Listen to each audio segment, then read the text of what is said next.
Bismillahirrahmanirrahim. Today's topic of discussion is revision of inflammation, inflammatory disorder and wound healing from pathoma. Start करते हैं video को, लेकिन video को start करने से पहले अगर आपने चैनल को लाइक नहीं किया, नहीं चैनल को कभी भी लाइक ना करना, वीडियो को लाइक नहीं किया तो वीडियो को लाइक कर देना, चैनल पर आएंगे तो सब्सक्राइब कर देना। स्टार्ट करते हैं फिर। अब इन्फ्लेमेशन वाले चैप्टर के अंदर दो पार्ट आते हैं। पहले इन्फ्लेमेशन के कुछ टाइप्स वगैरह, इन्फ्लेमेशन का कॉन्सेप्ट आएगा, दूसरा रिपेयर वाला कॉन्सेप्ट आ जाएगा। तो पहले इन्फ्लेमेशन वाले कॉन्सेप्ट से स्टार्ट करते हैं। इंट्रोडक्शन। इन्फ्लेमेशन का मेन पर्पस होता है कि इन्फ्लेमेटरी सेल प्लाज्मा प्रोटीन जिसमें कॉम्प्लीमेंट आती है और फ्लूइड को ब्लड वेसल से निकाल के इंटरस्टिशियल कंपार्टमेंट में ले आना, टिश्यू तक ले आना जहाँ पे कोई ना कोई खराबी हुई है, स्कीमिक अटैक हुआ है, नेक्रोटिक टिश्यू है या कोई इन्फेक्शियस माइक्रोब आ गया है। अब इन्फ्लेमेशन को दो कैटेगरी के अंदर डिवाइड करते हैं, acute and chronic, depending upon इनका ऑनसेट क्या होता है और इनके अंदर सेलुलर फिल्ट्रेशन कौन सी होती है, न्यूट्रोफिल होते हैं या लिम्फोसाइट होते हैं। तो इनको दो में डिवाइड करते हैं, acute and chronic. Acute inflammation के अंदर आपको एडिमा देखने को मिलेगा और न्यूट्रोफिल का काउंट ज़्यादा देखने को मिलेगा टिश्यू के अंदर। अब ये किन किन स्टिमुलस के नतीजे में हो सकती है? कोई इन्फेक्शियस माइक्रोब आ गया या टिश्यू की नेक्रोसिस है। इन्फेक्शियस माइक्रोब आ गया तो पैथोजन को एलिमिनेट करने के लिए, या टिश्यू की नेक्रोसिस हो गई है तो उसके नेक्रोटिक डेब्रिस को क्लियर करने के लिए एक्यूट इन्फ्लेमेशन चलती है। अब acute inflammation immediate response provide करती है और इसमें स्पेसिफिसिटी भी ना होने के बराबर होती है, जैसे इन्नेट इम्यूनिटी की तरह। अब एक्यूट इन्फ्लेमेशन के मीडिएटर्स को देख लेते हैं। सबसे पहले आपको टोल लाइक रिसेप्टर की एक्टिवेशन देखने को मिलती है। टोल लाइक रिसेप्टर ये in cells of innate immune system के ऊपर पड़े हुए होते हैं। For example macrophages, dendritic cell, इनके सेल मेम्ब्रेन के ऊपर टोल लाइक रिसेप्टर होते हैं। इनको स्टिमुलेट करवाने वाला एक स्पेसिफिक पैटर्न होता है, स्पेसिफिक नहीं होता वैसे जनरल पैटर्न होता है, जिसको बोलते हैं पैथोजन एसोसिएटेड मॉलिक्यूलर पैटर्न। ये पैटर्न काफ़ी सारे माइक्रोब्स के अंदर शेयर होता है। एक एग्जाम्पल लिखी हुई है CD14। CD14 इज अ को receptor for toll like receptor, macrophage के ऊपर पड़ा हुआ होता है। ये CD14 लाइपोपॉलीसैकेराइड को रिकॉग्नाइज कराता है। जो लाइपोपॉलीसैकेराइड है ये एक पैथोजन एसोसिएटेड मॉलिक्यूलर पैटर्न है, पैम्प है। और आपको पता है कि जो लाइपोपॉलीसैकेराइड है आउटर मेम्ब्रेन का पार्ट होता है, एंडोटॉक्सिन होता है ग्राम नेगेटिव बैक्टीरिया का। इसकी वजह से क्या होगा? इसकी वजह से टोल लाइक रिसेप्टर की एक्टिवेशन होगी जब उसके साथ लाइपोपॉलीसैकेराइड बाइंड करेगा। एक्टिवेशन होने की वजह से न्यूक्लियर फैक्टर कैपा बीटा, जो कि न्यूक्लियर ट्रांसक्रिप्शन फैक्टर है, इसकी अप रेगुलेशन हो जाएगी। जब इसकी अप रेगुलेशन हो जाएगी तो ये ऐसे जीन को एक्टिवेट कराएगा जो बहुत सारे इम्यून मीडिएटर की रिलीज को, प्रोडक्शन को बढ़ा देते हैं। जो टोल लाइक रिसेप्टर है ना सिर्फ इनेट इम्यून सिस्टम बल्कि अडाप्टिव इम्यून सिस्टम के सेल के ऊपर भी पड़े हुए होते हैं। फॉर एग्जाम्पल लिम्फोसाइट्स के ऊपर भी होते हैं और वहाँ पे ये क्रॉनिक इन्फ्लेमेशन के अंदर आ जाएगी। एक्यूट के अंदर न्यूट्रोफिल आते हैं, जबकि क्रॉनिक के अंदर मैक्रोफेजेस, लिम्फोसाइट्स वगैरह। अब कुछ रैकिडोनिक एसिड के मेटाबोलाइट्स होते हैं, वो भी एक्यूट इन्फ्लेमेशन को मीडिएट करते हैं। रैकिडोनिक एसिड रिलीज होता है फॉस्फोलिपिड फोस्फेटाइडल इनोसिटोल से। इसको रिलीज करवाने वाला एंजाइम फॉस्फोलाइपेज A2 होता है। और आपको पता है कि जो फॉस्फोलाइपेज A2 रैकिडोनिक एसिड को रिलीज करवा देगा और इसको इनहिबिट करने वाला कॉर्टिकोस्टेरॉइड होता है। एराकिडोनिक एसिड एक मरतबा रिलीज हो गया तो साइक्लोऑक्सीजिनेस एंजाइम और या लिपोऑक्सीजिनेस एंजाइम इसको यूटिलाइज करेगी। जो लिपोऑक्सीजिनेस पाथवे से ल्यूकोट्राइन्स बनेंगे, साइक्लोऑक्सीजिनेस पाथवे से प्रोस्टाग्लैंडिन बनेंगे। साइक्लोऑक्सीजिनेस एंजाइम से प्रोस्टाग्लैंडिन, इसमें PGI2, D2, E2। अब I2, D2, I2 को प्रोस्टासाइक्लिन बोलते हैं। तो ये वेजोडाइलेशन करवाती है, वस्कुलर परमिएबिलिटी को बढ़ा देती है। E2 पेन और फीवर को भी मिटिगेट करता है। 5 लिपोऑक्सीजिनेस पाथवे से ल्यूकोट्राइन्स प्रोड्यूस होती है। ल्यूकोट्राइन B4 न्यूट्रोफिल की अट्रैक्शन और इनकी एक्टिवेशन करवाता है, कीमोटैक्सिस के तौर पे काम आता है। जबकि ल्यूकोट्राइन C4, D4, E4 इन तीनों को मिला के slow reacting substance of anaphylaxis बोलते हैं। ये वेसोकंस्ट्रिक्शन, ब्रोंकोस्पैज्म और इसके अलावा वेस्कुलर परमिएबिलिटी को बढ़ा देते हैं। तीसरा मीडिएटर है mast cells. Mast cells connective tissue के अंदर वाइडली डिस्ट्रीब्यूटेड होते हैं। इनको स्टिमुलेट करवाने वाले बहुत सारे स्टिमुलस हैं। फॉर एग्जांपल टिश्यू का ट्रॉमा या कुछ कॉम्प्लीमेंट प्रोटीन होती है C3A, C5A, इन दोनों को नहीं भूलना आपने। और कुछ जो IgE है एंटीजन से क्रॉस लिंक करके उसको स्टिमुलेट करवा सकती है। ओके, यानी जो पहले किसी का इन्फेक्शन, कैसे किसी का कोई सामना हुआ किसी एलर्जन से तो IgE ज़्यादा बन गई और उसने बाइंड कर लिया मास्ट सेल्स के ऊपर, दोबारा एंटीजन आ गया तो IgE antigen complex mast cell को स्टिमुलेट करवाएगा। तो टिश्यू का ट्रॉमा, कॉम्प्लीमेंट्स और IgE एंटीजन कॉम्प्लेक्स। ओके, अब इसके दो रिस्पॉन्स होते हैं, इमीडिएट और डिलेड। इमीडिएट रिस्पॉन्स के अंदर हिस्टामिन रिलीज होता है जो पहले से बनाया होता है, लेकिन डिलेड के अंदर आपको चीज़ें बनानी पड़ती है। रैकिडोनिक एसिड के मेटाबोलाइट, स्पेसिफिकली ल्यूकोट्राइन।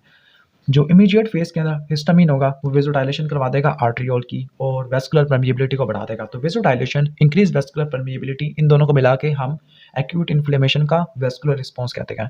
चौथा मीडिएटर है complements. Complements pro inflammatory serum protein है। प्रो इनएक्टिव होती है, उनको एक्टिवेशन करवानी होती है, ठीक है, ओके, जो कि इन्फ्लेमेशन को कंप्लीट करती है। That is why this is called complement. चूंकि प्रो है तो ये पहले इनएक्टिव प्रीकर्सर के फॉर्म में सर्कुलेट करती है प्लाज्मा के अंदर। इनकी एक्टिवेशन कराने के लिए 3 पाथवे होते हैं, classical, alternate, mannose binding. Classical pathway के अंदर C1 वाली IgG या IgM के साथ बाइंड करेगी। ऐसी एंटीबॉडी जो एंटीजन के साथ बाइंड हो तभी ये उसको बाइंड करने के बाद एक्टिवेट होती है। इस पाथवे से चलेगा क्लासिकल पाथवे। ये तीनों पाथवे अल्टरनेट होते हैं C3 कन्वर्टेज यानी C3 की प्रोडक्शन में। आगे बढ़ते हैं। अल्टरनेटिव पाथवे की जो स्टिमुलस होते हैं, स्टिमुलेशन होती है, उसमें ये होगा माइक्रोबियल प्रोडक्ट कॉम्प्लीमेंट सिस्टम को डायरेक्टली एक्टिवेट कर देगा। तीसरा MBL mannose binding lectin pathway. इसके अंदर मैनोस बाइंडिंग लैक्टिन मैनोस के साथ बाइंड करती है और ये मैनोस माइक्रो ऑर्गेनिज्म के ऊपर पड़ा हुआ होता है। जैसे ही मैनोस बाइंडिंग लैक्टिन मैनोस के साथ बाइंड करेगी तो ये कॉम्प्लीमेंट को एक्टिवेट कर देती है। तीनों पाथवे की वजह से C3 कन्वर्टेज की प्रोडक्शन बढ़ जाती है। जो C3 कन्वर्टेज एक एंजाइम है जो C3 को C3A और B में तोड़ेगा। A को एक्टिवेटेड फ्रैगमेंट बोलते हैं। C3 कन्वर्टेज की प्रोडक्शन के बाद C5 कन्वर्टेज बनेगा जो C5 को C5A और B में तोड़ेगा। फिर C5B, C6, C7, C8, C9 के साथ मिलके मैक बनेगा, मेम्ब्रेन अटैक कॉम्प्लेक्स। अब इनके सेपरेट फंक्शन होते हैं। C3A, C5A इनको एनाफिलाटॉक्सिन बोलते हैं क्योंकि मास्ट सेल को स्टिमुलेट करवाते हैं, मास्ट सेल की डीग्रेनुलेशन करवाते हैं, एक्टिवेशन करवाते हैं, जिसकी वजह से हिस्टामिन रिलीज होगा। हिस्टामिन पहले दोनों रिएक्शन को कैटालाइज करता है, मीडिएट करता है इन्फ्लेमेशन के वेस्कुलर रिस्पॉन्स को, जिसमें vasodilation and increase vascular permeability आ जाती है। C5A कीमोटैक्टिक एजेंट के तौर पे काम आता है फॉर न्यूट्रोफिल। C3B फेगोसाइटोसिस करवाता है by acting as opsonin, opsonization करवा देता है, फेगोसाइटोसिस को एनहांस कर देता है C3B। C5A कीमोटैक्सिस करवाता है न्यूट्रोफिल की। जो मैक है ये माइक्रो ऑर्गेनिज्म के अंदर होल्स क्रिएट कर देगा, लाइसिस हो जाएगी। नेक्स्ट है हैगमैन फैक्टर जिसको फैक्टर 12 बोलते हैं। अब हैगमैन फैक्टर ये इनएक्टिव है, प्रो इन्फ्लेमेटरी प्रोटीन होती है, लीवर के अंदर प्रोड्यूस होती है, प्रो है तो इसकी एक्टिवेशन चाहिए। जब भी एंडोथेलियम को इंजरी होती है तो सब एंडोथेलियल या टिश्यू कोलेजन एक्सपोज हो जाएगा। तो जैसे ही वो उससे एक्सपोजर को देखेगी सब एंडोथेलियल या टिश्यू कोलेजन को, तो वो एक्टिवेट हो जाएगी। जब एक्टिवेट हो जाएगी तो कोआगुलेशन और फिब्रिनोलिटिक सिस्टम को एक्टिवेट कराना शुरू कर देगी। कॉम्प्लीमेंट सिस्टम काइनिन वगैरह इसको भी एक्टिवेट करवा सकती है। जो काइनिन होता है, काइनिन हाई मॉलिक्यूलर वेट काइनोजन को ब्रैडिकाइनिन में तोड़ देगा और ब्रैडिकाइनिन हिस्टामिन जैसा काम करेगा, वो भी वेसोडाइलेशन और वेस्कुलर परमिएबिलिटी को बढ़ा देगा। लेकिन ब्रैडिकाइनिन और हिस्टामिन में एक फ़र्क होता है, वो फ़र्क ये है कि ब्रैडिकाइनिन पेन पाथवे को स्टिमुलेट नहीं करवाता, ब्रैडिकाइनिन करवाता होता है पेन को पोटेंशिएट करवाता है, लेकिन हिस्टामिन नहीं करवाता होता। ये फर्क आपने नोट करना है। इसके बाद है cardinal sign of inflammation. Inflammation की कार्डिनल साइन या लोकलाइज साइंस क्या होते हैं, तो आपको पता है 5 होते हैं। रेडनेस जिसको र्यूबर बोलते हो, वार्मथ कैनर बोलते हो, स्वेलिंग जिसको ट्यूमर बोलते हो, पेन डॉलर बोलते हो, लास्ट है फंक्शुअलेजिया। उन्होंने एक और फीवर भी लिखा हुआ है, हालांकि फीवर लोकलाइज साइन नहीं है बल्कि सिस्टेमिक साइन होता है। Redness, rubor, calor, heat, warmth. वजह क्या होती है? पहला वजह है वेसोडाइलेशन। वेसोडाइलेशन की वजह से ब्लड फ्लो ज़्यादा हो जाएगा तो ज़्यादा हीट स्किन की तरफ ट्रांसफर हो जाएगी।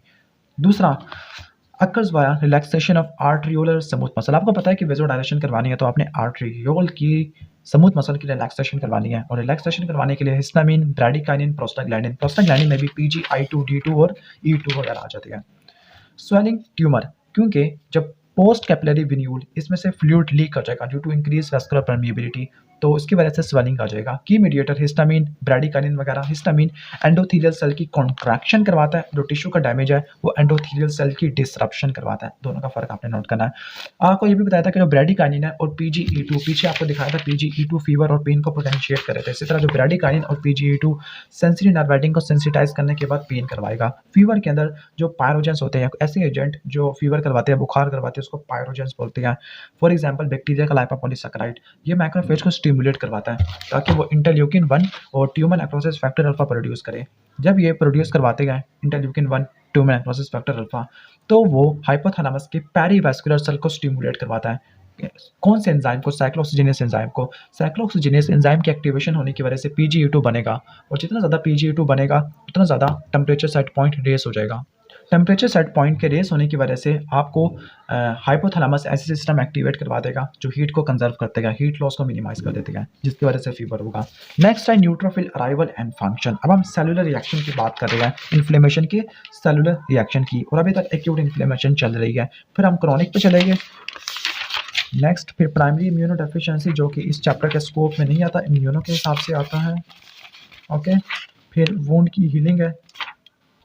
स्टार्ट करते हैं neutrophil arrival and neutrophil function. कुछ यहाँ पे स्टेप्स लिखे हुए हैं, स्टेप 1 2 3 4 5 6 7 7 स्टेप्स लिखे हुए हैं। Step number 1 margination, step number 2 rolling, step number 3 adhesion, step number 4 transmigration and chemotaxis, step number 5 phagocytosis, step number 6 destruction of phagocytosis material, step number 7 resolution. Step number 1 margination. सबसे पहले आपको पता है कि जो वेस्कुलर रिएक्शन के अंदर vasodilation और इंक्रीज वेस्कुलर परमिएबिलिटी हो गई थी। वेजोडाइलेशन होने की वजह से अब होता है क्या, वेजोडाइलेशन की वजह से जो फ्लूइड होता है वो लीक आउट कर जाता है, जिसकी वजह से प्लाज्मा की विस्कोसिटी हम कह सकते हैं वो बढ़ जाती है, क्योंकि प्रोटीन्स जमा होना शुरू हो गया है। इसकी वजह से फाइनली ब्लड फ्लो काफ़ी स्लो हो जाएगा, जिसको स्टेसिस बोलते हैं, स्पेसिफिकली पोस्ट कैपिलरी विन्यूल में। फाइनली जो सेल ब्लड वेसल के अंदर या ब्लड के अंदर सेंटर में थे वो पेरिफेरी की तरफ आना शुरू हो जाएगी, तो इसको बोलते हैं मार्जिनेशन, कि सेल का सेंटर ऑफ फ्लो से पेरिफेरी तक आना, तो उसको मार्जिनेशन बोलते हैं। Next step is rolling. Rolling mediate करवाने वाले जो मॉलिक्यूल्स होते हैं उनको बोलते हैं सिलेक्टेंस। अब सिलेक्टेंस स्पीड बम्प्स के तौर पे काम आते हैं। ओके, तो मैं आपको बता रहा था कि स्टेप नंबर 2 के अंदर जो सिलेक्टेंट्स आते हैं वो स्पीड बम्प्स के तौर पे काम आते हैं। कि सबसे पहले कि जो न्यूट्रोफिल होगा वो माइग्रेट कर रहा होगा, अचानक वो झटके खा के रुकेगा, वैसे से लगेगा, दोबारा रोल होगा, जिस तरह गाड़ी यूँ मूव करती है बम्पर की तरह। तो जो सिलेक्टेंट्स होते हैं ये स्पीड बम्प्स के तौर पे काम आते हैं, और ये एंडोथेलियल सेल के ऊपर इनकी आप रेगुलेशंस होती है। इनकी 3 टाइप्स होती है, पी सिलेक्टिन, ई सिलेक्टिन और एक एल सिलेक्टिन होते हैं। जो पी सिलेक्टिन होते हैं एक स्पेशलाइज्ड बॉडी से रिलीज होते हैं प्लेटलेट के अंदर, पी सिलेक्टिन प्लेटलेट्स, और इनकी रिलीज करवाने वाले हिस्टामिन मॉलिक्यूल होते हैं। ई सिलेक्टिन एंडोथेलियल सेल के ऊपर, और इनके इंडक्शन करवाने वाले ट्यूमर नेक्रोसिस फैक्टर अल्फा और इंटरल्यूकिन 1 होते हैं। सिलेक्टिन अपने लाइगेंड के ऊपर जाके बाइंड करते हैं, जो कि सेलाइल लुइस एक्स होता है ल्यूकोसाइट के ऊपर। इनके इंटरेक्शन की वजह से ल्यूकोसाइट की रोलिंग देखने को मिलती है along the vessel wall. Okay, तो जो रोलिंग होती है वो सिलेक्टिन की वजह से होती है। जो एडहेजन होती है ये इंटेग्रिन्स की वजह से होती है, स्टेबल एडहेजन। ओके, और जो CD31 या जिसको पीकैम कहते हैं उसकी वजह से ट्रांसमाइग्रेशन वगैरह हो जाती है। फेगोसाइटोसिस के लिए भी कुछ फैक्टर्स आ जाएंगे, आपको बताता हूँ। एडहेजन की बात करते हैं तो भाई एडहेजन चिपक जाना, एडहेजन करवाने के लिए कुछ स्पेशलाइज्ड मॉलिक्यूल होते हैं जिनको सेल एडहेजन मॉलिक्यूल्स या इंटरसेलुलर एडहेजन मॉलिक्यूल्स या वीकैम आईकैम बोलते हैं। इनकी आप रेगुलेशन करवाने वाला भी ट्यूमर नेक्रोसिस फैक्टर अल्फा और इंटरल्यूकिन 1 होता है। ओके, जो इंटेग्रिन्स होते हैं ये ल्यूकोसाइट के ऊपर अप रेगुलेटेड होते हैं bye C5a and leukotriene B4, यानी एंडोथेलियल के ऊपर अप रेगुलेशन करवाने वाले TNF और इंटरल्यूकिन 1, जबकि C5a और ल्यूकोट्राइन B4 ल्यूकोसाइट के ऊपर अप रेगुलेशन करवाते हैं। सेल एडहेजन मॉलिक्यूल और इंटेग्रिन इनका आपस में इंटरेक्शन होता है, तो इस इंटरेक्शन होने की वजह से ल्यूकोसाइट का वेसल वॉल के साथ स्टेबल एडहेजन होता है। ओके, और अगर ल्यूकोसाइट की एडहेजन की डेफिशिएंसी हो जाए, और उसकी मेजर वजह होती है autosomal recessive disorder, autosomal recessive defect of integrin, specifically इसका CD18 सब यूनिट होता है। ठीक है, और इसके क्लिनिकल फीचर्स के अंदर हम ये कह सकते हैं कि अम्बिलिकल कॉर्ड की डिलेड सेपरेशन हो जाती है, न्यूट्रोफिल का जो इंक्रीज सर्कुलेटिंग काउंट देखने को मिलेगा, क्योंकि वो एडहेजन नहीं कर पाएंगे और बाहर निकल नहीं पाएंगे, जिसकी वजह से सर्कुलेटिंग न्यूट्रोफिल का लेवल ज़्यादा हो जाएगा, न्यूट्रोफिलिया हो जाएगा। और कुछ ऐसे बैक्टीरिया होते हैं जो कि पस के फॉर्मेशन को स्टिमुलेट करवाते हैं, लेकिन बैक्टीरियल इन्फेक्शन रिलेटिवली कम से कम होगा। सॉरी, उल्टा बता दिया कि बैक्टीरियल इन्फेक्शन काफ़ी ज़्यादा से ज़्यादा कॉमन हो जाएगा और पस की फॉर्मेशन कम से कम होगी, क्योंकि जब न्यूट्रोफिल बाहर निकल नहीं रहे तो बैक्टीरिया को और हमारे टिश्यू को या नेक्रोटिक टिश्यू के डैमेज को क्लियर नहीं कर पा रहे, तो पस की फॉर्मेशन ना होने के बराबर होगी। और कहने का मतलब कि जो बैक्टीरियल इन्फेक्शन काफ़ी ज़्यादा न्यूट्रोफिलिया भी हो जाएगा, लेकिन वो हमारे किसी काम का नहीं होगा। स्टेप नंबर 4 के अंदर ट्रांसमाइग्रेशन और कीमोटैक्सिस होती है। Chemotaxis taxis movement towards chemical transmigration. अब ल्यूकोसाइटें एंडोथेलियल गैप में से पास करते हुए जाना है टिश्यू के अंदर, ठीक हो गया। तो जो ट्रांसमाइग्रेशन होती है ये पोस्ट कैपिलरी विन्यूल के एंडोथेलियम से अक्रॉस होती है, और न्यूट्रोफिल की कीमोटैक्सिस करवाने वाली कुछ बैक्टीरियल प्रोडक्ट होती है, वो यहाँ पे लिखा हुआ नहीं है। इसके अलावा कोई इंटरल्यूकिन 8 है, C5a और ल्यूकोट्राइन B4। ल्यूकोट्राइन B4 और C5a ये तो कीमोटैक्सिस करवाते हैं। इसके अलावा ल्यूकोट्राइन B4 और C5a इंटेग्रिन की आप रेगुलेशन करवाते हैं ल्यूकोसाइट के ऊपर, इनके फंक्शन को आप नोट कर लेना। ओके, जबकि ट्यूमर नेक्रोसिस फैक्टर अल्फा इसकी इंटरसेलुलर एडहेजन मॉलिक्यूल की अप रेगुलेशन करवाते हैं। इसके अलावा इंटरल्यूकिन 1 और ट्यूमर नेक्रोसिस फैक्टर अल्फा ई सिलेक्टिन की इंडक्शन करवा देते हैं। नेक्स्ट है स्टेप नंबर 5 फेगोसाइटोसिस। फेगोसाइटोसिस खा जाना, उसको पकड़ के खा जाना। तो फेगोसाइटोसिस को इन्हांस करने के लिए कुछ ऑप्शंस होती है, फॉर एग्जांपल IgG C3b। और फेगोसाइटोसिस में अब यहाँ पे बता रहा है कि सूडोपोर्स एक्सटेंड करते हैं ल्यूकोसाइट WBC से, और वो बनाते हैं फेगोसोम। फिर फेगोसोम की इंटरनलाइजेशन होती है फिर वो फेगोसोम प्राइमरी लाइसोसोम से रिएक्शन करने के बाद फेगोलाइसोसोम बन जाएगा, जिसको सेकेंडरी लाइसोसोम बोलते हैं। अब यहाँ पे एक सिंड्रोम का लिखा हुआ नाम, उसका नाम है चैडिये-हिगाशी सिंड्रोम। इसके अंदर ऑटोसोमल रिसेसिव डिफेक्ट होता है, प्रोटीन ट्रैफिकिंग डिफेक्ट होता है, जिसके अंदर फेगोलाइसोसोम नहीं बनेगा, सेकेंडरी लाइसोसोम नहीं बनेगा। जब सेकेंडरी लाइसोसोम नहीं बनेगा तो पायोजेनिक इन्फेक्शन होने के चांसेस काफ़ी ज़्यादा हो जाएंगे, न्यूट्रोपीनिया हो जाएगा। यहाँ पे लिखा हुआ है इंट्रामेडुलरी डेथ ऑफ न्यूट्रोफिल। जो ल्यूकोसाइट होगी उनके अंदर जाइंट ग्रैन्यूल्स हो गए, ठीक है, क्योंकि जो ग्रैन्यूल्स हो गए उनकी फ्यूजन होना शुरू हो जाएगी, specifically from Golgi apparatus. Primary haemostasis defective हो जाएगा, क्योंकि प्लेटलेट के अंदर डेंस ग्रैन्यूल वो काफ़ी एब्नॉर्मल हो जाएंगे। अल्बिनिज्म हो सकता है, स्किन डिसऑर्डर है, पेरिफेरल न्यूरोपैथी हो सकती है। ये है चैडिये-हिगाशी सिंड्रोम। मेन मसला क्या होगा, फेगोलाइसोसोम की फॉर्मेशन नहीं हो पा रही। स्टेप नंबर 6 की बात करते हैं, डिस्ट्रक्शन ऑफ फेगोसाइटोस मटेरियल। अब जिस मटेरियल को उसने निगल लिया है उसकी डिस्ट्रक्शन होनी है। डिस्ट्रक्शन ऑक्सीजन डिपेंडिंग किलिंग वाला बहुत इफेक्टिव मैकेनिज्म है। इसके अंदर आरओएस वगैरह बन जाती है, रिएक्टिव ऑक्सीजन स्पीशी। जो अगर आप ऑक्सीजन को ज़्यादा यूटिलाइज करते हैं for the production of ROS, तो इस रिएक्शन को बोलते हैं ऑक्सीडेटिव बर्स्ट। ऑक्सीडेटिव बर्स्ट के अंदर जो हाइपोक्लोरस क्लोराइड बनता है वो काफ़ी ज़्यादा स्ट्रॉन्ग बैक्टीरियाइड होता है।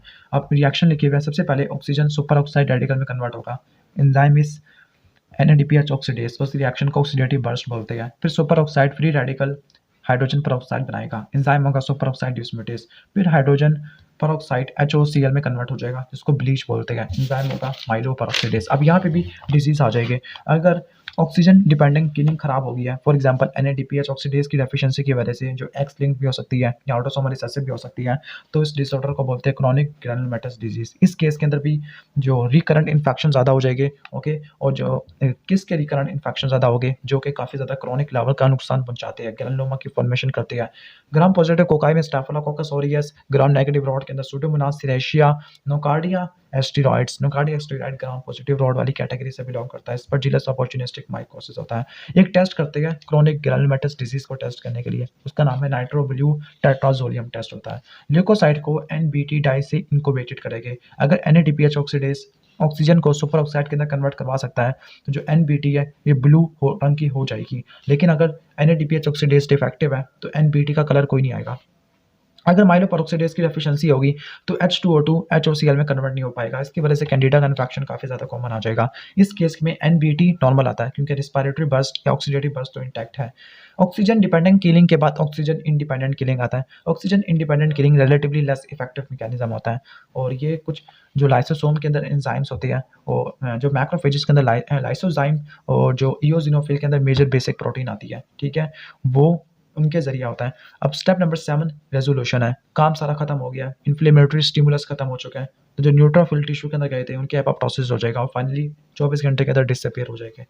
अब बात करते हैं मैक्रोफेजेस की। न्यूट्रोफिल के बाद नेक्स्ट बारी आती है मैक्रोफेजेस की। इन्फ्लेमेशन के 2 से लेकर 3 दिन के बाद ये इनकी पीक आ जाती है। अब बात है कि मैक्रोफेजेस कहाँ से आ सकते हैं। मैक्रोफेजेस कुछ टिश्यू के रेजिडेंट होते हैं, और कुछ टिश्यू में ये मोनोसाइट से डिराइव होते हैं। जो मोनोसाइट टिश्यू के अंदर आ जाते हैं वो मैक्रोफेजेस बन जाते हैं। इनकी अराइवल के लिए वही मैकेनिज्म है, मार्जिनेशन, रोलिंग, एडहियन, ट्रांसमाइग्रेशन। फेगोसाइटोसिस भी होती है जो ऑप्सिनिन बढ़ा देता है। फेगोसाइटोसिस करते हैं by using enzyme lysozymes. Secondary granule के अंदर ऑक्सीजन इंडिपेंडेंट किलिंग वाला मैकेनिज्म यूज करते हैं, ठीक है। अब आगे नेक्स्ट स्टेप्स इसके जो बता रहे हैं कि इन्फ्लेमेशन वाले स्टेप्स के आउटकम्स क्या होते हैं। या तो रेजोल्यूशन या हीलिंग हो सकती है, कि अगर इन्फ्लेमेटरी स्टिमुलस खत्म हो गया तो हीलिंग हो जाएगी। हीलिंग करवाने वाले एंटी इन्फ्लेमेटरी साइटोकाइन होती है, tumour transforming growth factor beta and interleukin 10, जो प्रोड्यूस होता है मैक्रोफेजेस से। या तो एक्यूट इन्फ्लेमेशन चलेगी, और एक्यूट इन्फ्लेमेशन चलने की वजह से परसिस्टेंट पस की फॉर्मेशन होगी। और यहाँ पे जो एक इंटरल्यूकिन 8 लिखा है, जो इंटरल्यूकिन 8 है मैक्रोफेजेस प्रोड्यूस करवाएगा, जो ज़्यादा न्यूट्रोफिल को रिकरेक्ट करेगी, मजीद बुलाएगी। एब्सेस की फॉर्मेशन हो सकती है। एब्सेस क्या होती है कि acute inflammation surrounded by fibrosis. ये कौन करवाता है, मैक्रोफेजेस मीडिएट करते हैं वाया फिब्रोटिक या फाइब्रोजेनिक ग्रोथ फैक्टर साइटोकाइन। या फिर एक्यूट इन्फ्लेमेशन क्रॉनिक इन्फ्लेमेशन के अंदर चली जाती है, जिसके अंदर मैक्रोफेज एंटीजन को प्रेजेंट करने के बाद हेल्पर टी सेल को स्टिमुलेट करवाएगी। हेल्पर टी सेल ऐसे साइटोकाइन को प्रोड्यूस करेगा जो इम्यूनिटी को ज़्यादा रेगुलेट करेगा, इम्यूनिटी को बढ़ा भी देगा। तो अब बारी आती है क्रॉनिक इन्फ्लेमेशन की। एक्यूट के बाद बारी आती है क्रॉनिक की। तो क्रॉनिक इन्फ्लेमेशन के अंदर आपको मैक्रोफेजेस, लिम्फोसाइट और प्लाज्मा सेल देखने को मिलते हैं टिश्यू के अंदर। डिलेड होती है, लेकिन ये मोर स्पेसिफिक होती है, अडाप्टिव इम्यूनिटी के अंदर आ जाती है as compare to acute inflammation. इसके स्टिमुलस के अंदर परसिस्टेंट इन्फेक्शन जो बहुत ज़्यादा कॉमन होता है, टीबी का कह लो, आपको कोकाइडियोट्स कह लो, कैंडिडा कह लो, या वायरस का, माइकोबैक्टीरियम का, पैरासाइट का, फंजाई का, इन्फेक्शन है, ऑटोइम्यून डिसऑर्डर है, फॉरेन मटेरियल है, हाइपर सेंसिटिविटी रिएक्शन है, वो सारी क्रोनिक के अंदर आ जाती है। कैंसर वगैरह भी क्रोनिक में आ जाता है। अब क्रोनिक इन्फ्लेमेशन के अंदर टी और बी लिम्फोसाइट्स हैं और इसके बाद क्रोनिक ग्रैनुलोमेटस इन्फ्लेमेशन ये आ जाती है। स्टार्ट करती है टी लिम्फोसाइट, और टी लिम्फोसाइट है बोन मैरो में प्रोड्यूस होती है, और लेकिन इनकी मैच्योरेशन होती है थाइमस के अंदर, जहाँ पे टी सेल रिसेप्टर जिसको बोलते हैं TCR बोलते हैं, इनकी रीअरेंजमेंट होती है, और फाइनली प्रोजेनिटर सेल होते हैं, वो CD4 हेल्पर या CD8 साइटोटॉक्सिक टी सेल बन जाते हैं। अब टी सेल एंटीजन को पहचानने के लिए टी सेल रिसेप्टर यूज करते हैं। जो टी सेल रिसेप्टर होते हैं ये एंटीजन को रिकॉग्नाइज करते हैं, स्पेसिफिकली ऐसे एंटीजन जो कि MHC के साथ कॉम्प्लेक्स बनाते हैं। For example CD4 T cell MHC2 के लिए, और CD8 1, तो 4 दूनी 8, 8 ही कम 8, तो 8 वाला पहाड़ा है, आपने यहाँ पे याद रखना है। ठीक हो गया, ओके। और आपको पता है कि MHC1 होते हैं, MHC1 हमारे बॉडी के तमाम न्यूक्लिएटेड सेल के ऊपर पड़े हुए होते हैं, लेकिन जो MHC टाइप 2 है ये एंटीजन प्रेजेंटिंग सेल के ऊपर पड़े हुए होते हैं। इसके बाद टी सेल की एक्टिवेशन करवाने के लिए आपको क्या क्या चाहिए, या तो आपको एंटीजन और मेजर हिस्टोकम्पैटिबिलिटी कॉम्प्लेक्स मॉलिक्यूल के साथ कॉम्प्लेक्स चाहिए, या फिर आपको एडिशनल सेकंड सिग्नल चाहिए। आपको पता है कि 2 टाइप के होते हैं हमारे mainly, helper CD4 positive, cytotoxic CD8। अब इनकी एक्टिवेशन को देख लेते हैं। पहले लिखा हुआ है एक्स्ट्रा सेलुलर एंटीजन CD4 के केस में, इंट्रा सेलुलर एंटीजन CD8 के केस में। ओके, दोनों को आपने कंपेयर कर लेना है, extra cellular antigen, intra cellular antigen. इसमें एंटीजन फॉरेन प्रोटीन होगा, इसमें एंटीजन साइटोप्लाज्मा की कोई प्रोटीन होगी, फेगोसाइटोसिस होगा, प्रोसेसिंग होगी, और प्रेजेंटेशन होगी MHC टाइप 2 मॉलिक्यूल के साथ, क्योंकि जो हेल्पर है वो C2 के साथ, क्लास 2 वाले मॉलिक्यूल के साथ वाले एंटीजन को ही सेंस करते होते हैं। ओके, और आपको पता है कि जो क्लास 2 वाले होते हैं ये हमारी बॉडी के एंटीजन प्रेजेंटिंग सेल के ऊपर ही पड़े होते हैं, जबकि MHC1 वाले हमारे तमाम न्यूक्लिएटेड सेल और प्लेटलेट इनके ऊपर एक्सप्रेस होते हैं। ठीक है, अब यहाँ पर लिखा हुआ है B7। अब एंटीजन प्रेजेंटिंग सेल जिसमें मैक्रोफेजेस डेंड्रिटिक सेल आ जाते हैं, उनके ऊपर जो B7 होते हैं वो CD22 को रिकॉग्नाइज करते हैं, CD28 CD4 helper T cell के ऊपर पड़े हुए होते हैं, वो सेकंड एक्टिवेशन सिग्नल प्रोवाइड करते हैं। ठीक है, सेकंड एक्टिवेशन सिग्नल, तो 2 एक्टिवेशन के सिग्नल हो गए, फर्स्ट और सेकंड। फर्स्ट वाला एंटीजन प्रेजेंटिंग सेल का कॉम्प्लेक्स, दूसरा CD28 के साथ बाइंड करना।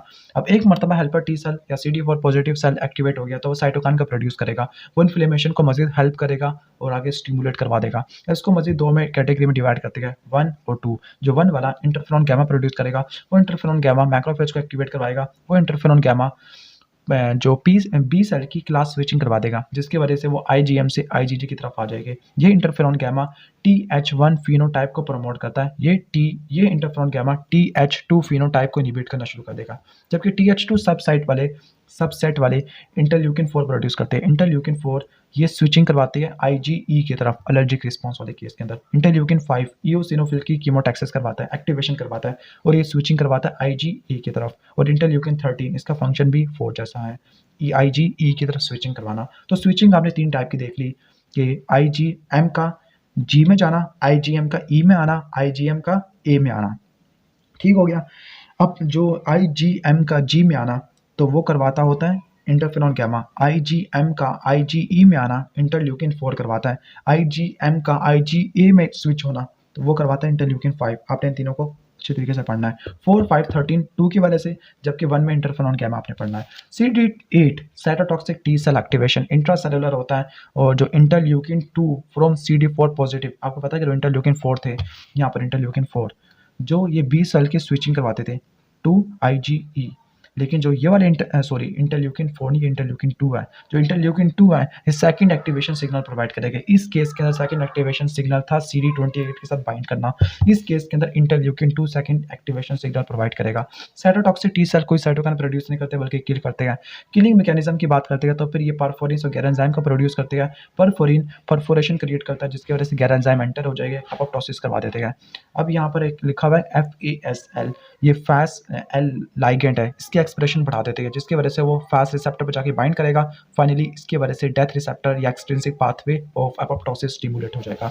नेक्स्ट है बी लिम्फोसाइट। बी लिम्फोसाइट की प्रोडक्शन और इनकी जो मैच्योरेशन भी बोन मैरो के अंदर होती है, ठीक है? और फिर इनकी इम्यूनोग्लोबुलिन रीअरेंजमेंट होती है और ऐसे बी सेल जिन्होंने कभी किसी एंटीजन का सामना नहीं किया तो उनको नेव बोलते हैं। इनके सरफेस के ऊपर आईजीएम और आईजीडी रिसेप्टर पड़े हुए होते हैं। बी सेल की एक्टिवेशन 2 पाथवे से होती है। पहला ये है कि जो आईजीएम जो सरफेस इनके रिसेप्टर के तौर पे काम करते हैं, बी सेल रिसेप्टर के तौर पर, तो एंटीजन बाइंड करेगा जिसकी वजह से ये आईजीएम और आईजीडी सिक्रेटिंग प्लाज्मा सेल में डिफरेंशिएट हो जाएंगे, ठीक है? दूसरा B cell antigen presentation to CD4 helper T cell via MHC2।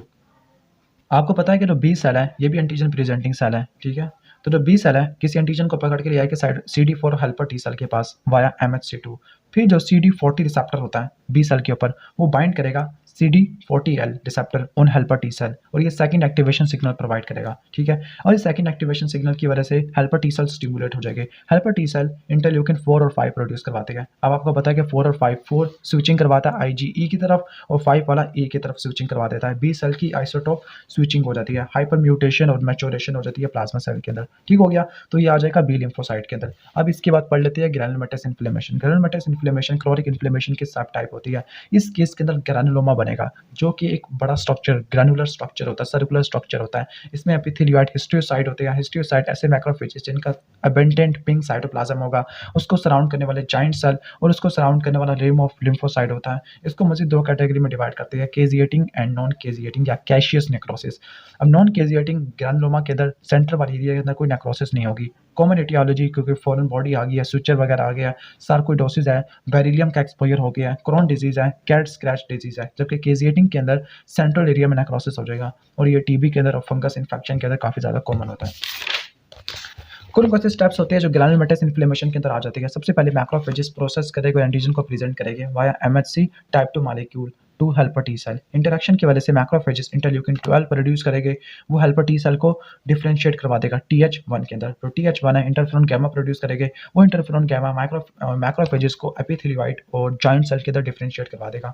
वो जॉइंट सेल होते हैं बहुत सारे मैक्रोफेजेस को मिलाने से बन जाते हैं। अब यहाँ पर जो प्राइमरी इम्यूनो डेफिशिएंसी और ऑटोइम्यून डिसऑर्डर है ये आ जाते हैं इम्यूनो वाले के हिसाब से, तो हम इसको यहाँ पे भी कवर नहीं कर रहे। अब हम चलते हैं सीधा वुंड की हीलिंग की तरफ, ओके? अब आपको पता है कि एक मर्तबा इन्फ्लेमेशन होगी तो उसके बाद हीलिंग भी तो होनी है। तो इन्फ्लेमेशन जैसे ही बिगन होती है तो हीलिंग इनिशिएट हो जाती है। इन्फ्लेमेशन खत्म हो रही होती है तो हीलिंग स्टार्ट हो जाती है। अब इन हीलिंग या रिपेयर 2 मैकेनिज्म से होता है, रीजनरेशन एंड रिपेयर। यहाँ पे रिपेयर भी लिख दिया, हालांकि बुक के अंदर रीजनरेशन एंड फिब्रोसिस या स्कॉर्निंग लिखा हुआ था। चलो हम यहाँ पे देख लेते हैं हीलिंग को। तो जो रीजनरेशन है, रीजनरेशन के अंदर आप डैमेज टिश्यू को रिप्लेस करते हैं विद द नेटिव टिश्यू, ठीक हो गया? यानी अगर सेल डैमेज हो गया तो बाकी जो सर्वाइविंग सेल है या जो अनडिफरेंशिएटेड स्टेम सेल है वो डिफरेंशिएट होकर सेल बना सकते हैं, या जो ऑलरेडी डिफरेंशिएटेड सेल हैं उनके माइटोसिस से बन सकते हैं, ओके? अब ये वाले जो टिश्यूज होते हैं on the basis of their regenerative capacity उनको 3 में डिवाइड करते हैं, लेबाइल, स्टेबल और परमानेंट। लेबाइल टिश्यू के पास स्टेम सेल होते हैं जो कंटिन्यूसली रेप्लिकेट करके डिवाइड करके अपने आप को रीजनरेट करते रहते हैं। फॉर एग्जांपल स्मॉल और लार्ज इंटेस्टाइन के अंदर स्टेम सेल म्यूकोसल क्रिप्ट के अंदर होते हैं, स्किन के अंदर स्टेम सेल बेसल लेयर के अंदर होते हैं, बोन मैरो में हेमाटोपोइटिक स्टेम सेल होते हैं, ओके?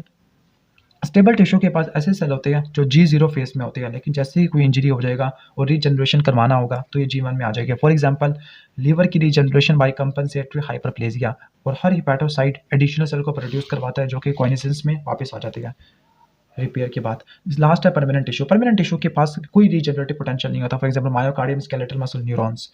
अब इनमें रिपेयर अब इसके बाद नेक्स्ट टॉपिक है रिपेयर। रिपेयर के अंदर डैमेज टिश्यू को रिप्लेस करते हैं फाइब्रस स्कार से, और ये जब होता है जब रीजनरेटिव स्टेम सेल लॉस हो जाते हैं। फॉर एग्जांपल अगर किसी को डीप स्किन का कट लगा है या उस टिश्यू के पास कोई रीजनरेटिव कैपेसिटी नहीं है तो वो रिपेयर से, स्कारिंग से ही या फिब्रोसिस से ठीक हो जाएगा।